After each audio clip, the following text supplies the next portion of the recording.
what is manifestation and how does it work from a metaphysical perspective?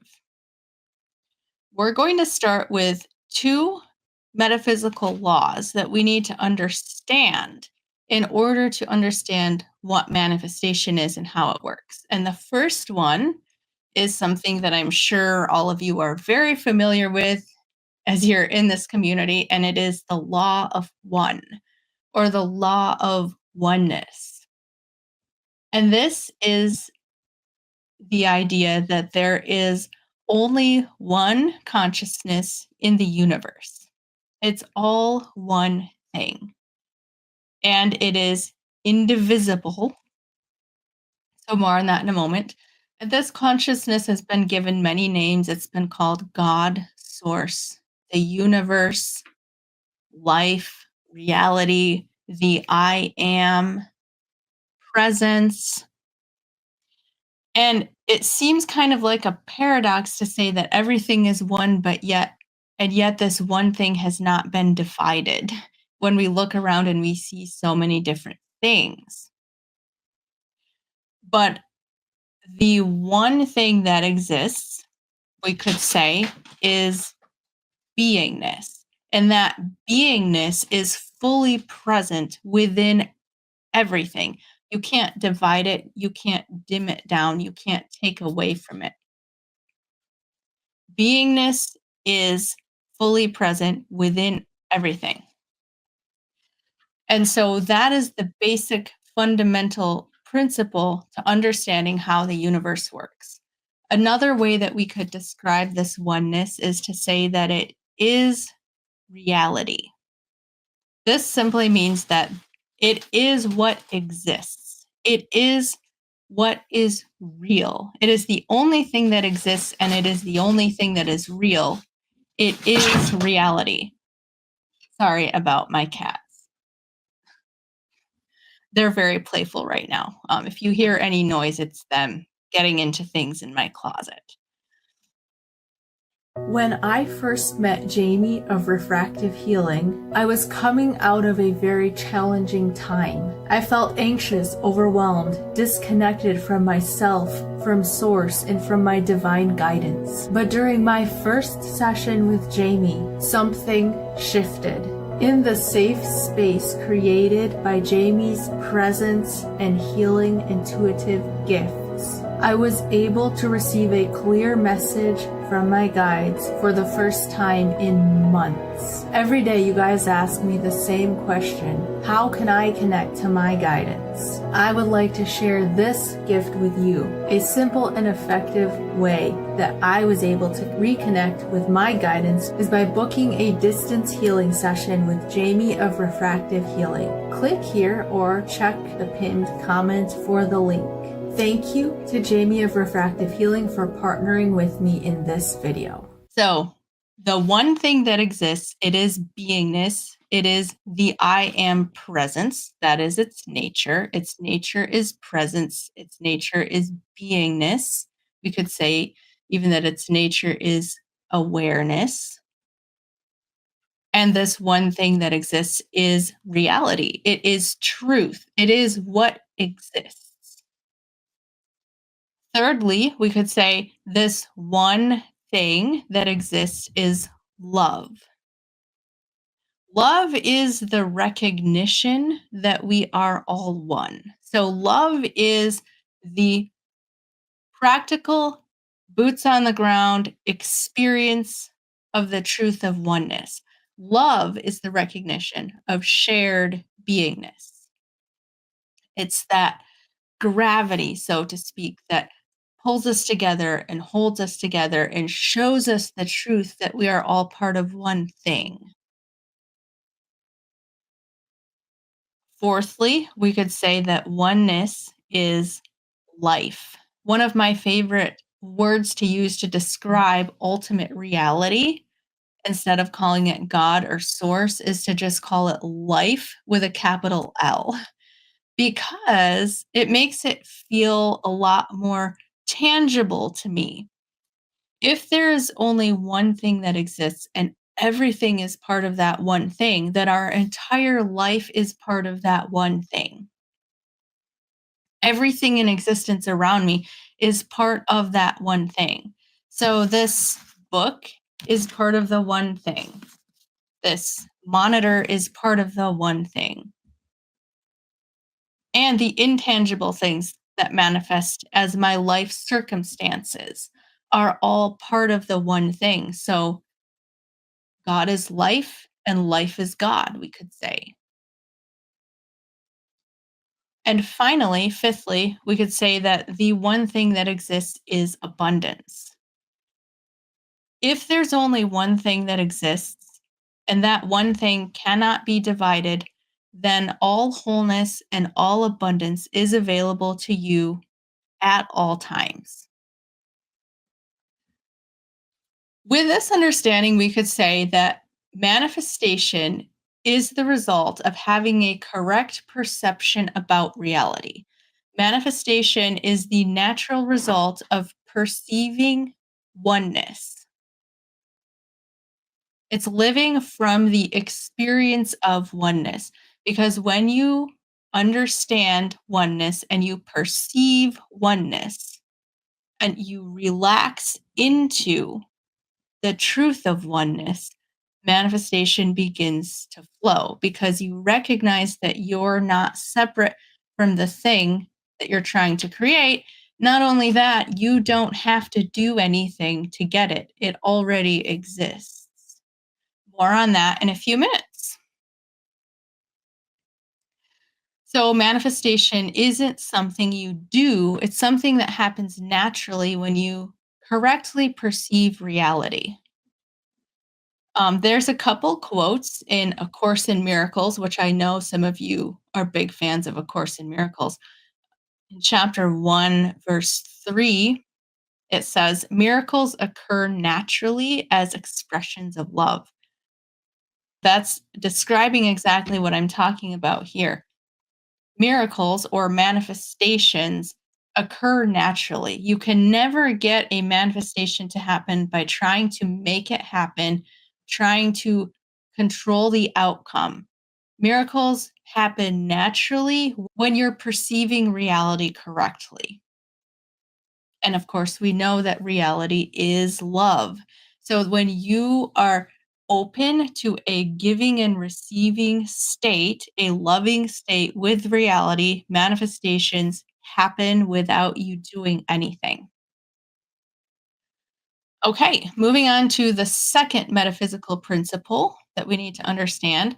It's kind of just another way of saying the first thing, but when you really get deep into all of this metaphysical stuff, you can say the same thing in so many different ways because we're basically talking about oneness. We're saying all is one in so many different ways from so many different perspectives because there's infinite perspectives to understanding oneness because oneness is infinite. So the second metaphysical principle is that the nature of God slash life slash reality is love, goodness, and benevolence.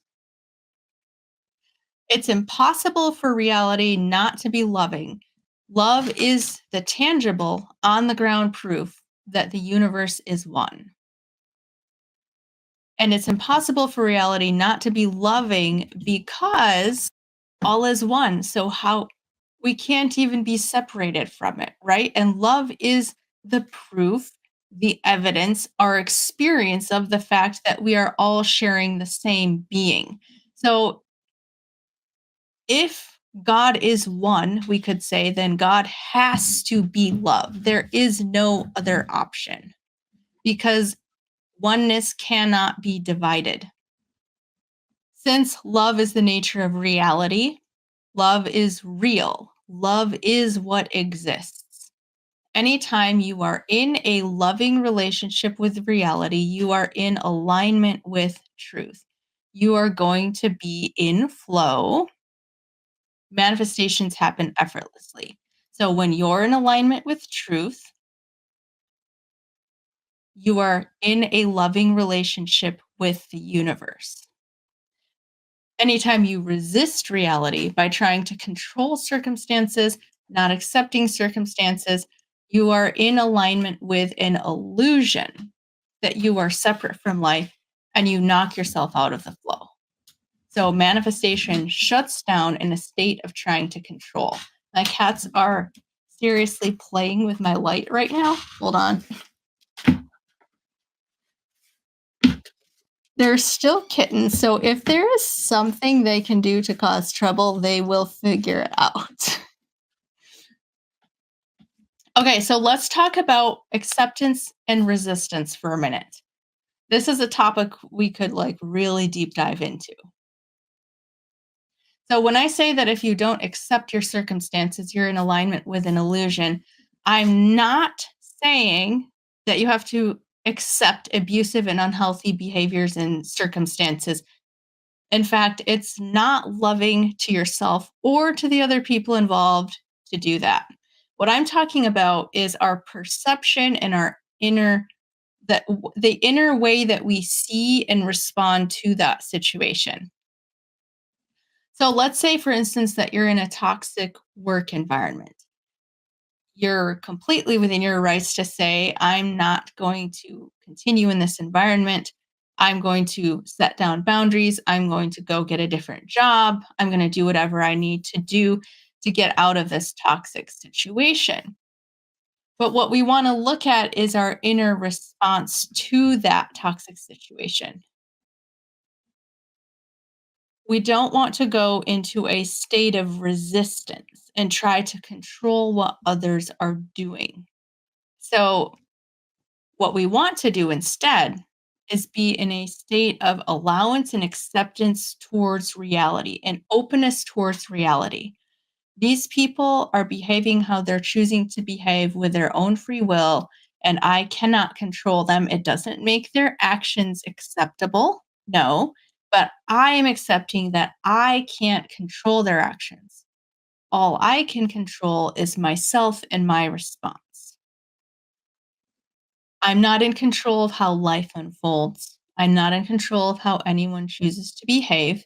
I can accept that they have been given free will, that the divine is guiding and supporting them on their journey, and I can choose for myself what I will put up with and how I will respond and react to those situations.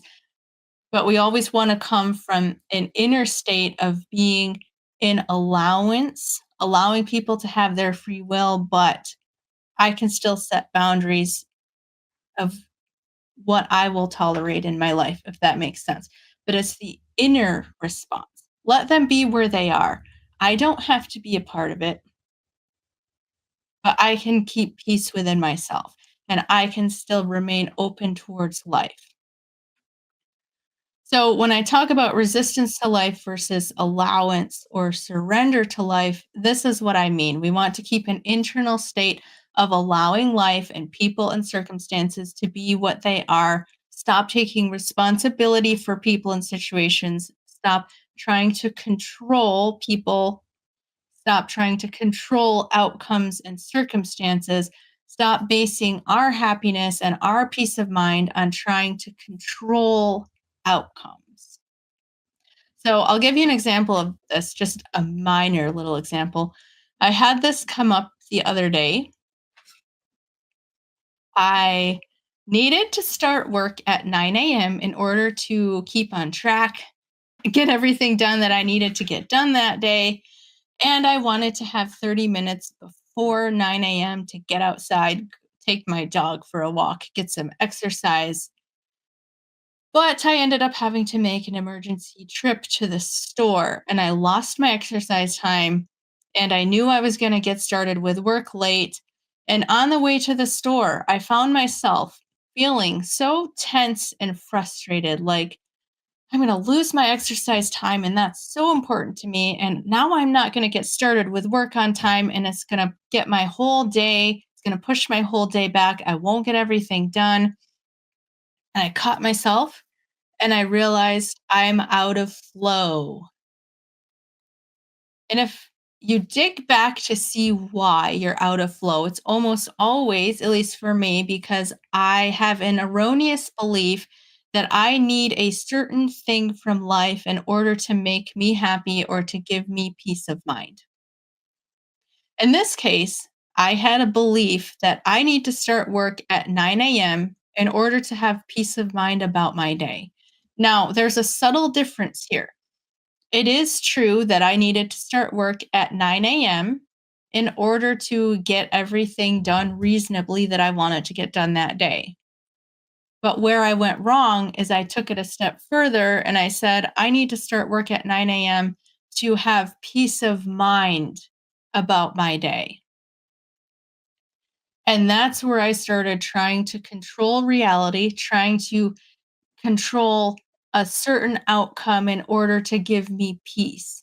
So it's okay to set a boundary and say, I don't have time to go to the store right now because I have to start work at 9 a.m. But where you're getting out of flow with reality is when you're saying, if I don't start work at 9 a.m., I'm going to be internally upset. It's going to set off my whole day. Now I'm freaking out. Now I'm tense. Now I'm anxious.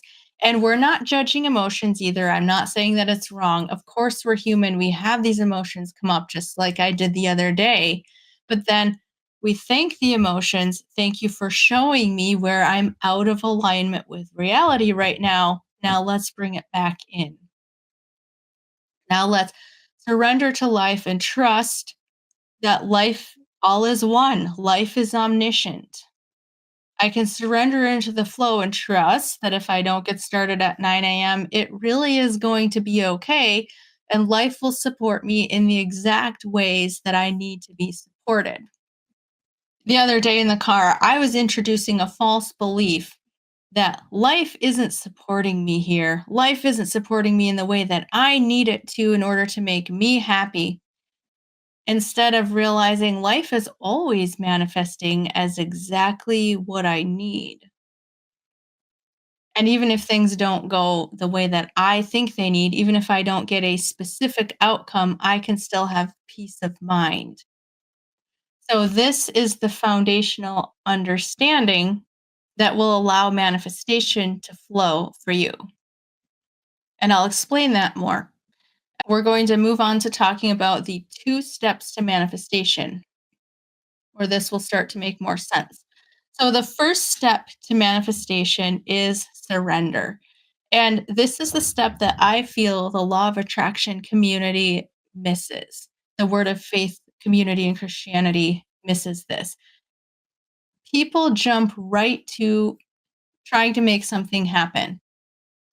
Manifestation teachers often give directives of how to create the right frequency, how to visualize what you want to create, how to speak the right words, how to make sure you're in alignment. Do this, do that, do the other thing. And then you have a bunch of people trying to perform the right actions, a bunch of people acting from the perspective of a separate individual self, trying to push their will on reality, trying to force life to manifest the way that they want it to, trying to say the right words, trying to do the right practices, get in the right frequency to get something to manifest. And you will get hung up every single time trying to control reality because that's the opposite of how it works. So, this is where we have to remember the first metaphysical truth that there is only one consciousness, and that one consciousness is the great doer of all actions. If we try to make anything happen out of a separate self identity acting on reality, I'm going to manifest this. Look at my personal power. And this is where a lot of people start out in their manifestation practice, and it's not bad. There's no judgment here, there's no right or wrong. It's just where most people start out because they're coming out of a very strong ego consciousness. What most or many law of attraction and word of faith teachers miss is that surrender needs to be the first step.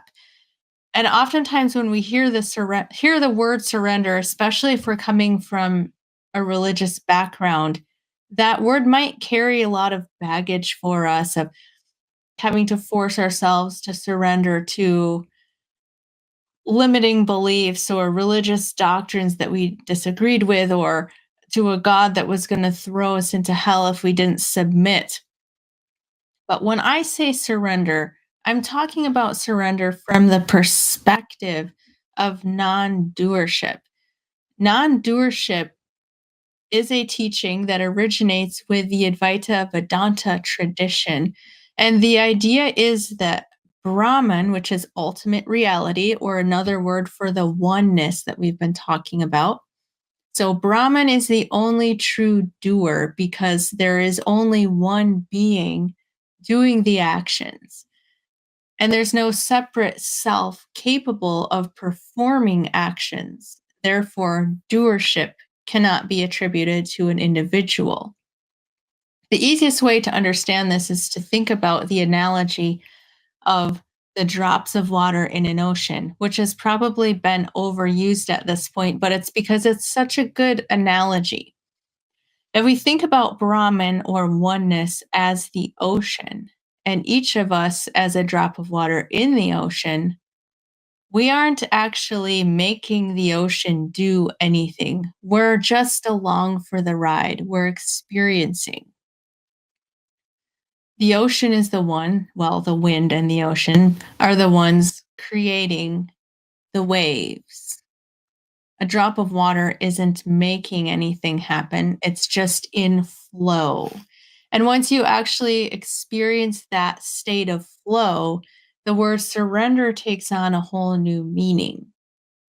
Because when you are able to reach a place of non resistance to the flow of life, and again, that doesn't mean that we don't have boundaries or that we don't take actions with our bodies in the world, but it's about our internal state, a state of being in flow and allowing ourselves to just ride the waves instead of being in resistance to it. The peace that you experience in that state, the synchronicities that start happening for you. It's like life just rises up to meet you at every point. That's the experience of surrender that I'm talking about. So, if this is the first time that you've heard of the concept of non doership, you might feel some resistance to it. I really felt a lot of resistance to it at first because I was coming out of a religious background. And the idea of surrender was just like really kind of gross in that environment. But the best way to understand it is just to experience it. The best way to understand this concept of surrender into the flow of life is to just fall back and let life catch you and see how it feels. When you do experience it, it's just so blissful. It's just so liberating. It's so liberating because you're able to let go of the attachments to outcomes that you think you need in life to make you happy and give you peace of mind. And you find out that that happiness and that peace of mind and that flow and anything that you thought you needed, anything that you were chasing or trying to control or make happen is just already available to you. Loving relationship with life, a relationship with life with a capital L, in which you feel supported and loved and abundant. That's the foundation. Once we get that down, we can move on to the second step, which is where most people start. And that's creating the frequency. Most people start out with this, and then through years of trial and error, if they haven't given up on it, they begin to figure out that they're not the ones making it happen. This is what happened to me.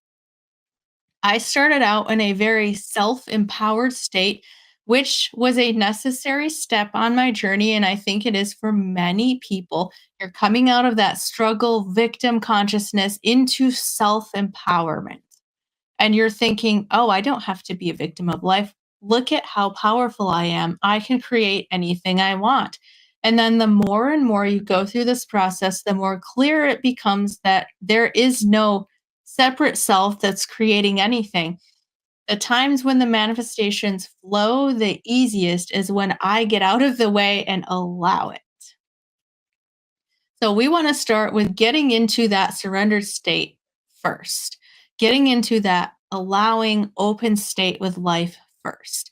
And then once we're there, it's a lot easier to just hone in on the specific frequency of what we want to. I don't like the words create, manifest, or anything that gives the connotation of me doing something because that's not what's happening and it's very misleading.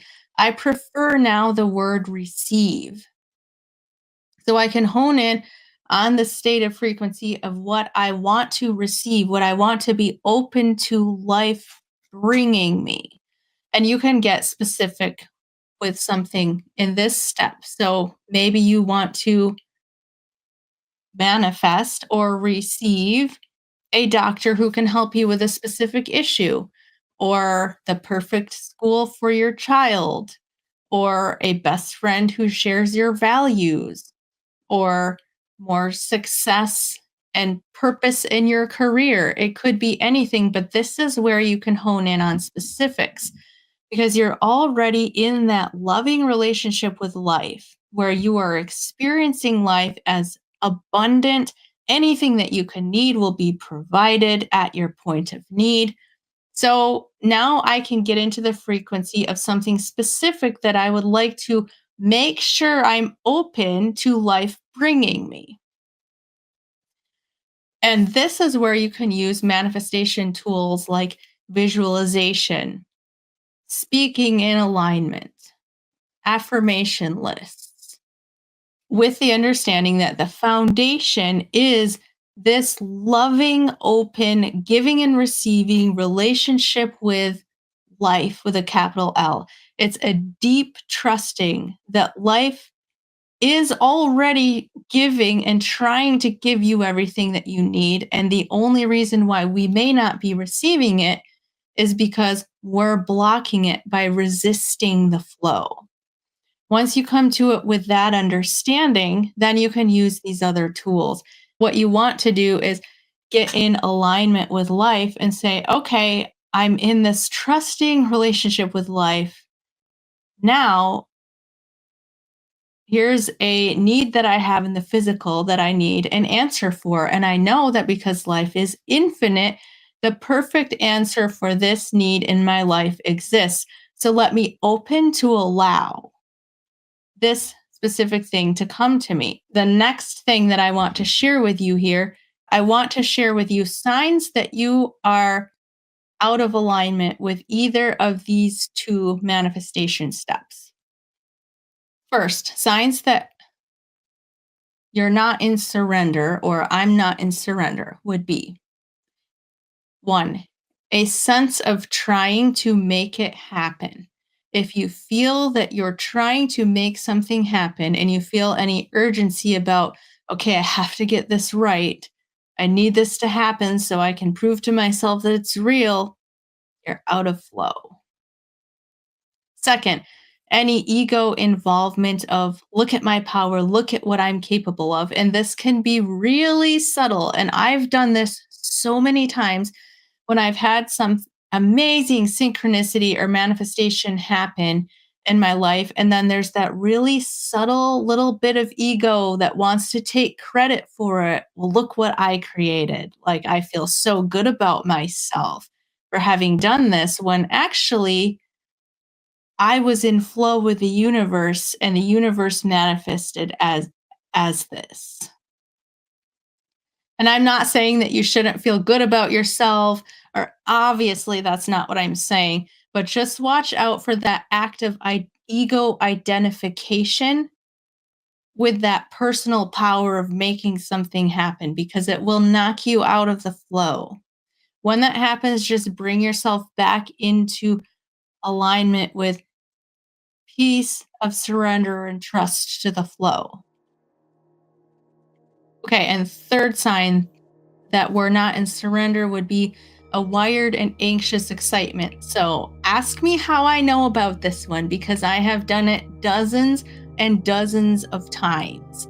where I will do the meditation to manifest something specific, and I will get so high in that meditation that I just keep climbing, and it ends up shifting into this wired, anxious, excited energy. And then I have in the past had trouble bringing it back down.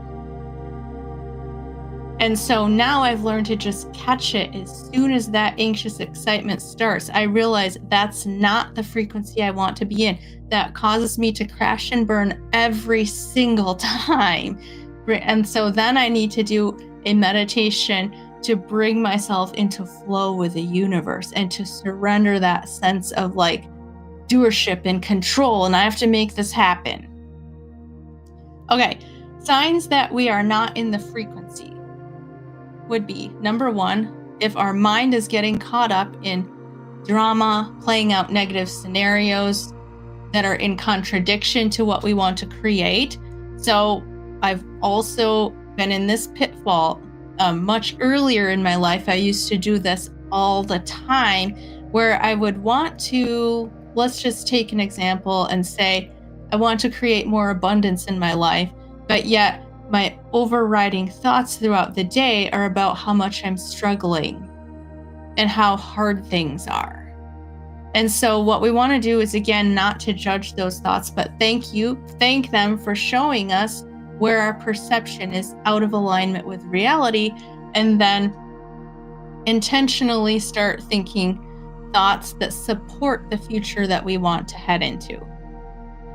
Number two, sign that we're not in the frequency would be if we're spending more of our time in negative emotions than the emotions of what we want to create. And again, emotions are not bad, they're just an indicator, but we want to pay attention to our thoughts and our emotions, not suppress them, thank them for giving us the message, allow them to be what they are, and then move into intentionally creating emotions of peace and expansiveness and joy that are in support of what we want to create.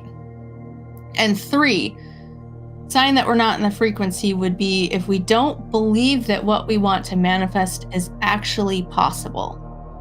And a really simple thing that you can do to shift this one is to just seek out stories of people who have already manifested this thing and fill your mind with that until it starts to seem so much more normal.